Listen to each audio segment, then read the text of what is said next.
O ar na sala improvisada era pesado, denso com o cheiro de poeira antiga e o odor metálico do medo. Cada partícula de oxigênio parecia racionada e ela o inspirava em goles curtos e controlados, como se o próprio ato de respirar pudesse trair sua posição.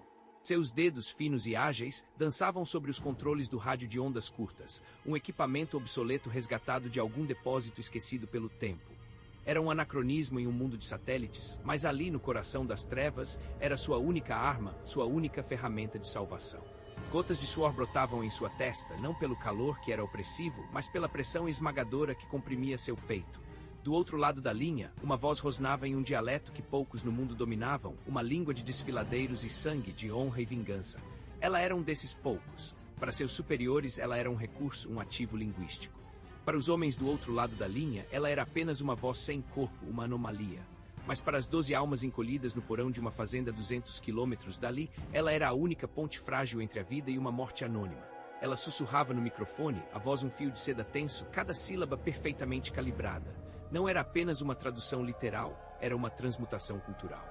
Ela não traduzia palavras, mas intenções, medos, orgulhos. Ela sentia o peso de cada vida em suas cordas vocais. Em sua mente via os rostos que só conhecia por fotografias amareladas em um arquivo. O engenheiro, o médico, a professora e a criança. Uma menina de 7 anos, cujo único creme fora estar no lugar errado na hora errada. A tensão no ar era palpável, uma eletricidade que fazia os pelos de seus braços se arrepiarem. Horas se transformaram em um borrão de estática, ameaças veladas e negociações frágeis. Ela oferecia promessas que não tinha autoridade para fazer, pintava cenários de uma rendição honrosa que sabia ser uma mentira, tudo enquanto mantinha o tom de respeito que a cultura de seus interlocutores exigia. Ela era uma equilibrista em uma corda bamba sobre um abismo, e o menor deslize significaria o fim. O suor agora escorria livremente por seu rosto, misturando-se com a maquiagem borrada de um dia que começara uma eternidade. Finalmente, após uma pausa que pareceu conter todos os silêncios do mundo, a voz do outro lado cedeu. Uma única palavra de concordância. Um suspiro coletivo, inaudível, percorreu a sala de controle a quilômetros de distância, onde outros ouviam impotentes. Mas a confirmação só viria com a visão. E então aconteceu. A imagem tremida de uma câmera de vigilância mostrou uma porta de madeira pesada se abrindo com um rangido. A luz do sol da manhã invadiu a escuridão do cativeiro como uma divindade misericordiosa. Por um instante nada, e então uma pequena figura foi empurrada para fora. A criança. Ela piscou os olhos desacostumados à claridade, o rosto uma máscara de terror e confusão. Estava livre. Um a um os outros a seguiram, cambaleando para a liberdade, para os braços de soldados que pareciam ter surgido do nada. A operação fora um sucesso. As palavras dela, sussurradas em um porão úmido, haviam se tornado a chave que abriu a cela. Naquele momento, um alívio avassalador a inundou, tão poderoso que suas pernas cederam.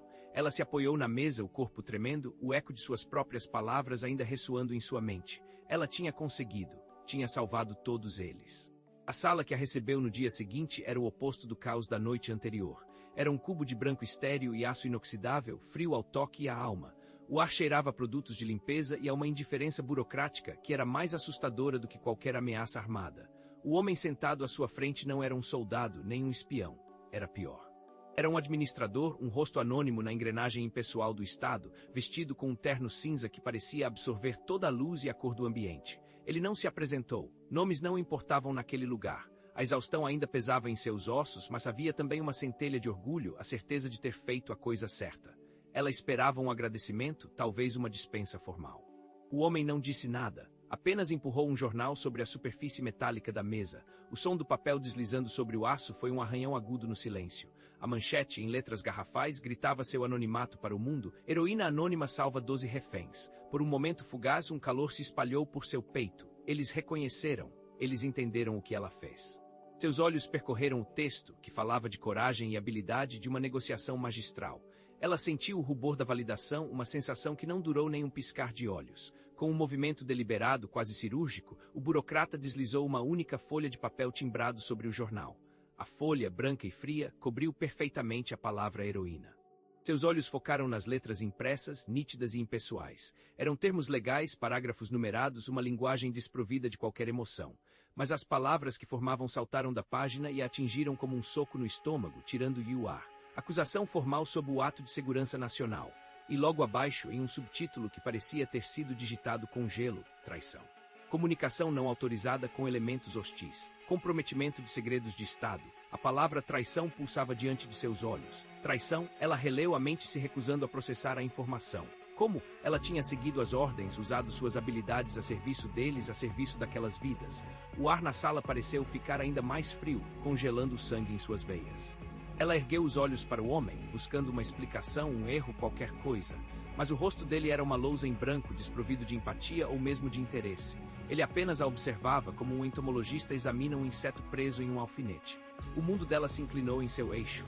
A gratidão que ela esperava, a honra que a manchete prometia, tudo se desfez em uma farsa cruel. A mesma ação que a coroou heroína aos olhos do público a havia condenado como traidora nos corredores sombrios do poder.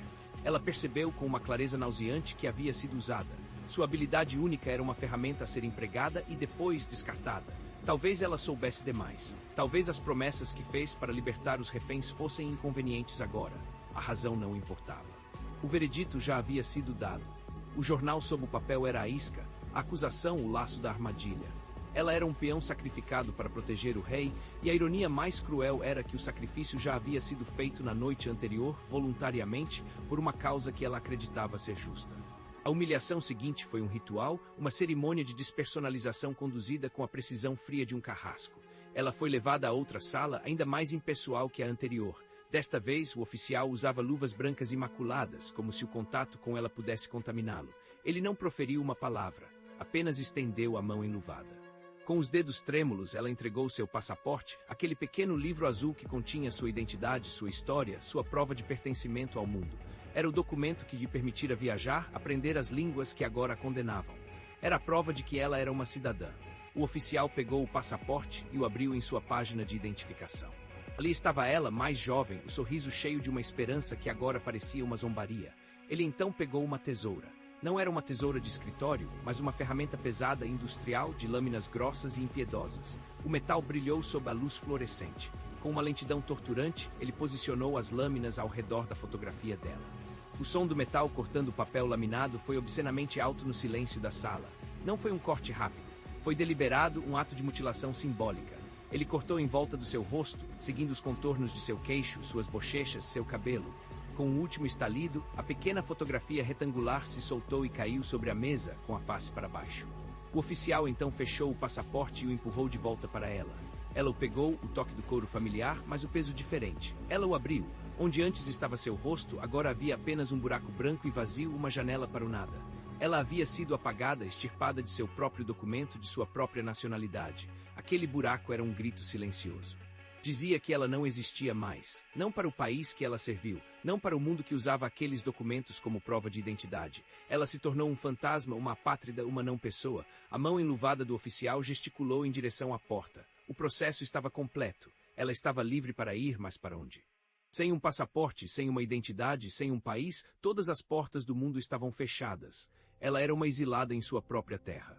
As semanas que se seguiram foram um borrão de desespero e invisibilidade. A chuva que caía naquela tarde era fria e implacável, encharcando suas roupas finas e transformando as ruas da cidade em rios de indiferença. Ela caminhava sem rumo, um espectro entre a multidão que corria para se abrigar. E então, do outro lado da rua, ela o viu. Era o engenheiro, um dos reféns. Ela reconheceu seu rosto instantaneamente, a imagem gravada em sua memória da noite da libertação. Ele estava com um menino, presumivelmente seu filho, segurando um guarda-chuva sobre os dois. Por um instante irracional, um calor de esperança a percorreu. Ele a reconheceria. Ele saberia quem ela era e o que ela fez. Talvez ele dissesse obrigado. Talvez em um mundo que a havia rejeitado, um único rosto daquele grupo que ela salvou pudesse oferecer uma migalha de reconhecimento. Seus olhares se cruzaram sobre o tráfego ruidoso. Aconteceu em uma fração de segundo. Primeiro, o lampejo de reconhecimento no rosto dele. Sim, ele se lembrava dela. Mas o que veio a seguir não foi gratidão. Seu rosto se contorceu, mas não em um sorriso. Foi uma careta de medo que rapidamente se transformou em desconfiança e depois em algo pior. Desprezo, a propaganda do governo havia feito seu trabalho.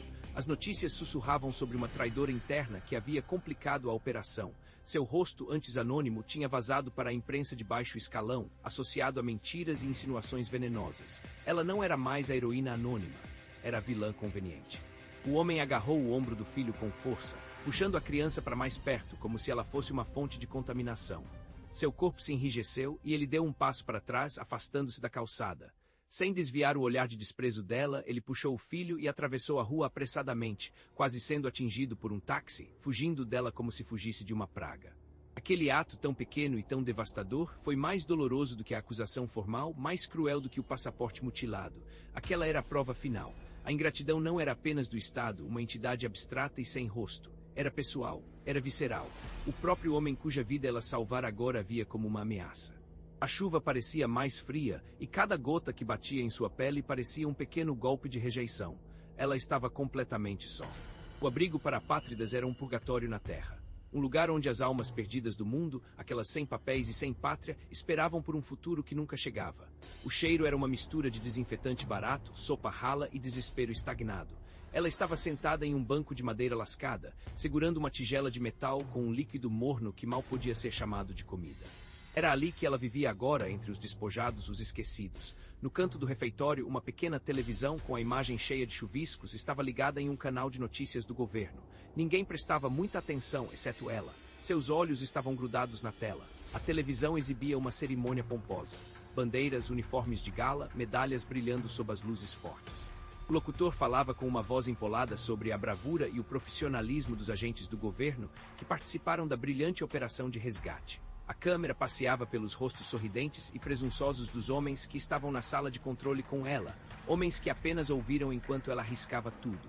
Eles recebiam apertos de mão e tapinhas nas costas. E então o orador principal subiu ao pódio para entregar as honrarias. Era ele, o político de alto escalão, o mesmo cujo rosto ela vira em documentos, cuja assinatura estava na ordem que revogou sua cidadania, que a declarou traidora. Ali estava ele, banhado pela adulação da multidão, falando sobre sacrifício e dever cívico. Ele falou sobre como o país nunca abandona os seus, como a nação honra seus heróis. Cada palavra era uma faca que se torcia em seu estômago. O aplauso que ecoou da pequena televisão encheu o refeitório silencioso, um som surreal e obsceno naquele lugar de desolação. Ela olhou para sua sopa rala, para as mãos calejadas das outras pessoas sem nome ao seu redor, e depois de volta para o rosto sorridente do político na tela. A injustiça era tão vasta, tão absoluta, que era quase uma forma de arte. Eles não apenas a apagaram, eles roubaram sua vitória, reembalaram-na e a venderam como se fosse deles. E o mundo aplaudia. Ela comeu a sopa sem sentir o gosto, cada colherada um ato de sobrevivência em um mundo que celebrava seus carrascos.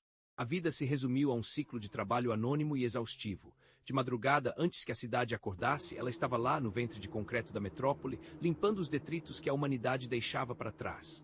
O chão da estação de metrô era uma tela de sujeira e pressa. Ela empunhava o esfregão com uma eficiência resignada, a mente vazia, os movimentos automáticos. Era um trabalho que a tornava invisível, o que na sua situação era uma bênção e uma maldição. Naquela manhã, ela se concentrava em uma mancha particularmente teimosa perto de uma parede de azulejos. Esfregava com força, o corpo doendo com o esforço repetitivo. Ao se endireitar para descansar as costas, seus olhos caíram sobre a parede à sua frente. Ali, colado sobre os azulejos manchados, havia um cartaz de propaganda do governo. Era novo, as cores vibrantes, a imagem nítida e idealizada. E no centro do cartaz, sorrindo para a câmera, estavam os rostos dos 12 reféns que ela salvara. Eles pareciam saudáveis, felizes, perfeitamente integrados de volta à sociedade. Suas imagens, símbolos vivos de seu sucesso, agora eram propriedade do Estado. E sob as fotografias em letras grandes e tranquilizadoras, o slogan "Seu país sempre cuidará de você". A frase a atingiu com a força de um trem. Era uma mentira tão descarada, tão monumental, que beirava o absurdo.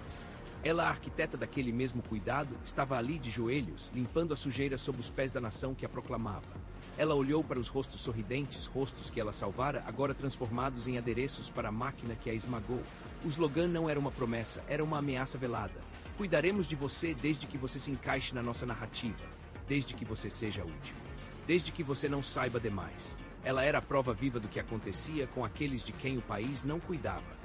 Ela se sentia como um fantasma assombrando a cena de seu próprio triunfo, condenada a polir o monumento de sua própria ruína. Com um suspiro que carregava o peso de 1000 injustiças, ela se virou e voltou a esfregar o chão, limpando a sujeira sob o cartaz que vendia a mais bela e cruel das mentiras. Tudo o que restava era o último resquício daquela outra vida. Um pequeno disco de bronze frio e pesado na palma de sua mão. A medalha. Tinha chegado anonimamente pelo correio meses antes, um gesto vazio de um departamento que provavelmente nem sabia que o destinatário já havia sido condenado por outro. Não houve cerimônia, apenas um objeto em uma caixa de papelão. A inscrição, que uma vez falava de serviço meritório, estava gasta, quase ilegível. O brilho há muito se fora substituído por uma pátina opaca de abandono e tempo. Não significava mais honra. Significava apenas uma refeição. Significava mais um dia de sobrevivência. A loja de penhores era um lugar sombrio, um museu de esperanças desfeitas e sonhos vendidos por uma ninharia. O ar cheirava a poeira e metal velho. Ela se aproximou do balcão de vidro arranhado e, sem uma palavra, colocou a medalha sobre a superfície. Sua mão, agora áspera e com as unhas quebradas pelo trabalho de limpeza, contrastava com a solenidade do objeto. O dono da loja, um homem com olhos pequenos e desconfiados que já tinham visto todo tipo de desespero, pegou a medalha. Ele a virou, examinou-a com o desdém de quem avalia lixo. Ele não viu a história por trás dela, não viu as horas de tensão, as vidas salvas, o sacrifício. Ele viu apenas alguns gramas de metal sem valor intrínseco. Ele olhou para a medalha e depois para ela. Seu olhar varreu suas roupas gastas, seu rosto cansado, sua postura de derrota. Havia desprezo em seus olhos. Não era a indiferença do burocrata ou o medo do refém. Era o puro e simples desprezo por mais uma pessoa fracassada, mais uma história triste que ele não tinha interesse em ouvir. Ele não disse nada. Apenas abriu uma gaveta do caixa, remexeu nela com os dedos sujos e tirou uma única moeda. Não era nem mesmo uma moeda de valor considerável. Era pequena, manchada, suja pelo toque de incontáveis mãos. Com um movimento de desdém, ele a empurrou pelo balcão em direção a ela. A moeda parou a centímetros de seus dedos. Aquele era o preço final de sua bravura. O valor de 12 vidas humanas, de sua carreira, de sua identidade, de sua pátria. Uma única moeda suja. Ela olhou para a moeda, depois para a medalha na mão do homem e finalmente para o vazio que se abrira dentro de si. A raiva, a tristeza, a revolta, tudo se esgotara, deixando apenas um deserto gelado. Com um movimento lento, ela pegou a moeda. O metal frio era a única verdade que restava em seu universo. O soco final não foi a acusação, nem a rejeição, nem a humilhação. Foi aquele momento, a quantificação de seu sacrifício em um valor tão baixo que era, em si, o insulto final. Era o ponto final na história de como um ato de heroísmo extraordinário foi recompensado com a mais absoluta e miserável ingratidão.